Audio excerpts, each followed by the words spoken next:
Today we're going to talk about how to access your different pages in the builder and how it relates to your site's navigation. Here we're on the home page of our site, and there are a few ways that we can switch among our pages. First way is by this drop down here on the top left. So simply give this a click, select the page that you want to jump to, and we're taken there right away.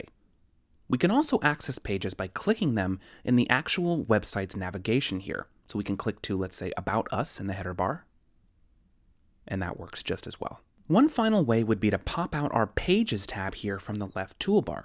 Inside here, we have a more detailed overview of all the pages in our site currently, as well as our page anchors. Now, page anchors are basically mark points down the page, which enable you to link your site visitors to specific points on your page instead of just the top. And just like before, we can access any of these pages by simply giving a click on one. Now let's talk about navigation. You may notice that our pages here in our site's navigation perfectly match the name and the order of the pages as we have them set displayed here in our sidebar. Our main pages are displayed here all the way across, and we have these indented pages, or anchors in this case, which are reflected in the drop-downs of our site's navigation. To make changes to the page's order, we can use these triple dot icons here next to any page, click and drag, and drop it into a new location. And right as we do that, we can see the order is then reflected here in our site's navigation. Same process can be done to add page drop-downs. Simply click and drag beneath any page, and then indent it to the right just a bit, and drop. And just like magic, our new page is now displayed as a drop-down option in our nav like so. Let me go ahead and pop that back out for now. Changing a page's name is just as easy. Let's take this Contact Us page here and give a click to this gear icon next to it.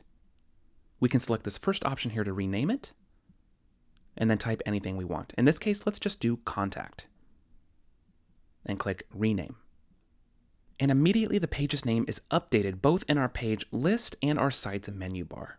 Also here with our gear icon, we have a very easy way to access all of the back-end information and navigation options for each page. Here we have an option to hide in navigation in the case that you want the page to exist on the site but not remain visible in the nav menu.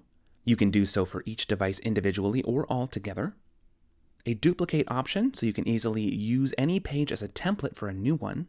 And finally, some back-end settings for the page, like the URL, SEO, and password protection. Clicking into any of these expands a full flyout panel with lots of options to control how your page exists on your site. Customize the URL here. You can block search engine crawlers here if this is a page that you want limited access to.